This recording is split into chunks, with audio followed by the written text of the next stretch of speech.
Notre formation en électricité de bâtiment a pour objectif de vous donner les compétences et les connaissances nécessaires pour améliorer vos niveaux et faciliter l'apprentissage pour les débutants. Donc, que vous soyez déjà dans le secteur de construction ou que vous débutiez, cette formation est à vous. Cette vidéo donc a été créée. Passons maintenant au deuxième module, intitulé Distribution électrique, où on verra donc une conception réelle sur AutoCAD et nous allons voir donc ensemble dans 12 vidéos comment fait-on les plans. Commençons donc par la phase de préparation jusqu'à la phase rendu. Pour le troisième mode préconception, il fait donc l'estimation du coût par mètre carré. Durant la phase APS donc, il n'y a pas de dessin pour l'électricité. Il y a donc que l'estimation, c'est-à-dire le projet. D'accord, si on commence avec la première sous-discipline de l'eau et l'électricité, ce qui est courant fort, dont on trouve donc source d'alimentation, réseau de distribution, circuit divisionnaire, appareillage, mise à la terre et paratonnerre. Pour le courant faible, donc, on parle de distribution de téléphonie, fait l'encombrement des armoires électriques. Pour moi, honnêtement, donc, j'ai travaillé quelques fois avec Rhapsody quand une entreprise demande une étude approfondie. Donc, j'utilise les schémas unifilaires montés sur le Codial. Après, j'utilise Rhapsody. Quelques vidéos concernant les logiciels du FTZ. Et c'est déjà puissant et le rendu est déjà excellent. D'accord, passons maintenant au type de bâtiment.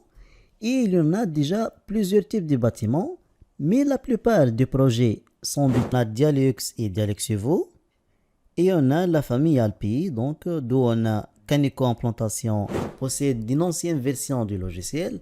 Donc vous êtes obligé à choisir une version comme avec le paramétrage général du projet. C'est la même chose donc. On le fait une seule fois après l'installation. Les raccourcis clavier, donc, on les choisit selon nos besoins. Et ils diffèrent déjà entre un ingénieur en électricité et un ingénieur d'autres disciplines. Chacun au mode de sélection. Plusieurs personnes donc ne savent pas la différence entre la sélection à droite et la sélection à gauche. Par exemple, si on dessine une nomination claire, correcte et à l'ordre alphabétique. Pour le moment, on est avec 3 calques, c'est tout. Mais quand on a un projet avec une centaine de calques, quand on parle de 400 ou 500 calques par exemple, et que vous avez une vingtaine de calques pour votre lot, imaginez donc à chaque fois vous souhaitez changer le couleur ou un autre paramètre, vous allez les chercher dans ces vingtaines et qu'ils ne sont pas bien regroupés. Donc la solution est la suivante. Pareil, mais c'est un bloc dynamique. L'autre donc est un bloc classique. Ici c'est un bloc dynamique. On est en affichage A. Pour le 2, voilà donc. Pour le AR3, le voilà. Pour l'espace papier, donc c'est un espace d'impression, comme je viens de dire tout à l'heure. Quand on fait tout le travail, on prépare ici le format d'impression. On revient donc pour ajouter le format qu'on peut utiliser pour le dessin. D'ailleurs, donc la coloration est un peu pâle et non pas comme l'autre affichage. Quand on clique ici, donc comme si c'est un bloc. Donc. Et ici, donc on trouve qu'il a importé les calques déjà. Au début, donc même pour le bureau du directeur, donc on a pu faire un espace bureautique et espace de relaxation tout seul, donc. Et chaque espace donc avec un niveau d'éclairement bien défini. Mais tout dépend donc de l'utilisation de local. Peut-être si on change cet espace à une petite salle de réunion.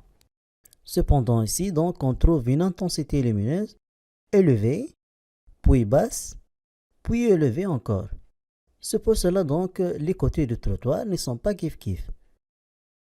Si on avait donc les luminaires bilatérales, son type aussi, est-il industriel ou bien domestique? SLT pareil, courant IB aussi, son état est-il fermé ou bien ouvert? Voilà donc tous ces éléments sont liés à ceux du joncteur. Ici donc la consommation de circuit. Et ce qui est intéressant pour Canico basse tension, donc qu'il comprend les unités de valeur qu'on saisit. C'est-à-dire, si on ajoute 10 ampères, il comprend que la consommation ici est de 10 ampères. Il fait donc son calcul sur la base de 10 ampères. C'est une icône donc d'être humain.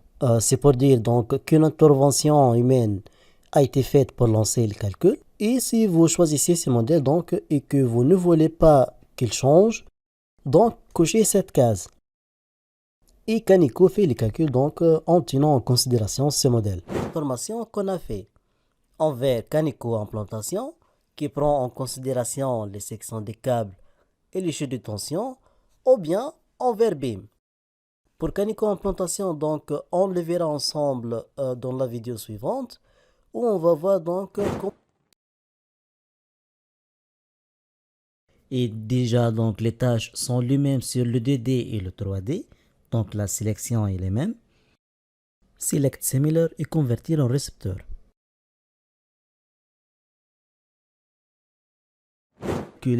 Pour basse tension pour avoir le métrage correct et pour faire donc les calculs de chute tension, courant du court-circuit et tout. Il va donc faire tous les calculs corrects de tout ça.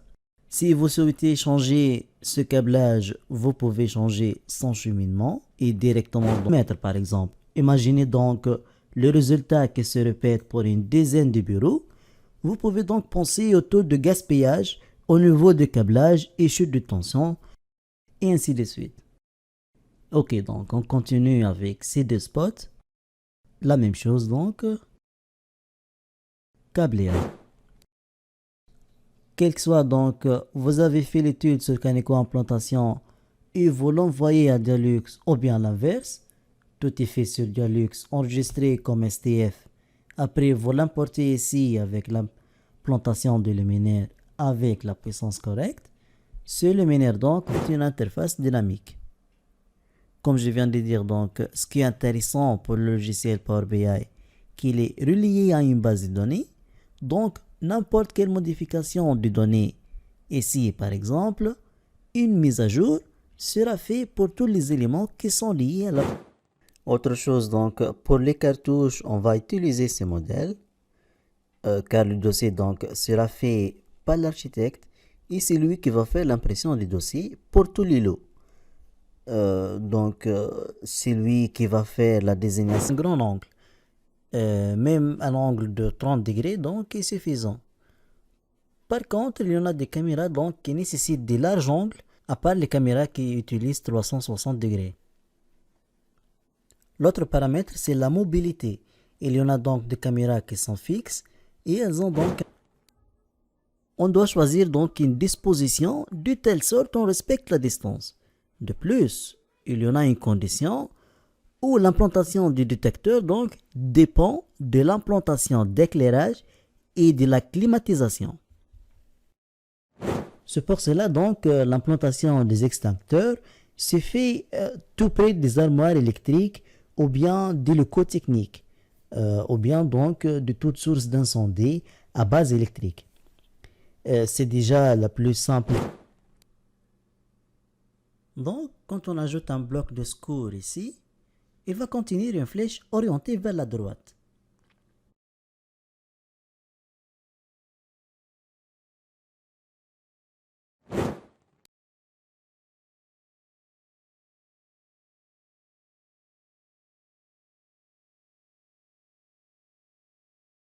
Voilà donc, c'est ça le réseau de distribution. C'est pour les calques aussi. Je vous explique plus. Quand on débute avec l'implantation, on a dit que pour un dossier avant-projet détaillé, juste l'implantation du luminaire comme celui-ci.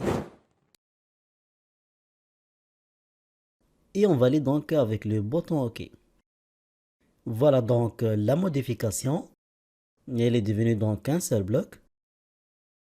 Vous pouvez dire donc réseau par exemple. L'encombrement en totalité donc est-ce que nécessite une seule boîte de dérivation ou plus? C'est-à-dire les câbles viennent de l'armoire TGBT ou de l'armoire ondulée et directement à travers de boîtes jusqu'à 8. 8 qui sont déjà recommandés mais à ne pas excéder donc pour le courant normal et 6 pour l'ondulé. Et tout dépend donc de la puissance, bien sûr. Donc, c'est une alimentation spécifique. Et d'ailleurs, donc, logiquement, son câble sort de l'armoire.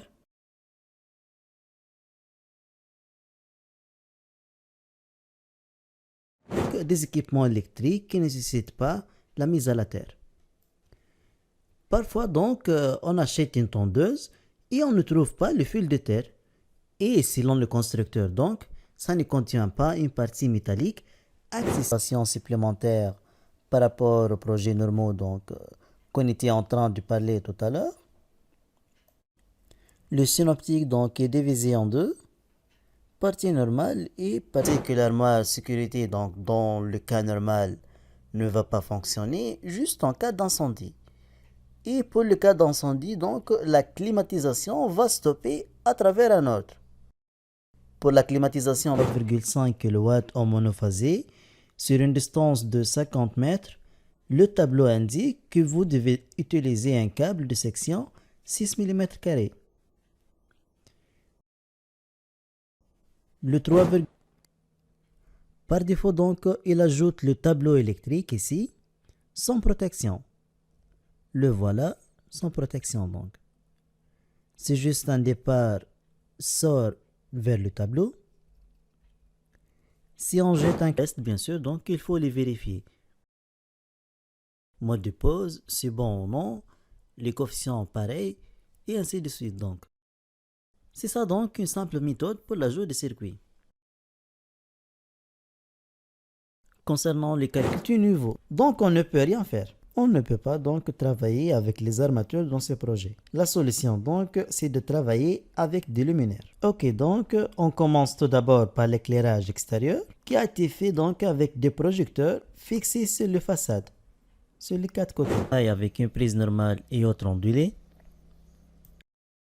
Ici on a le local serveur et tout à côté armoire ondulée administration.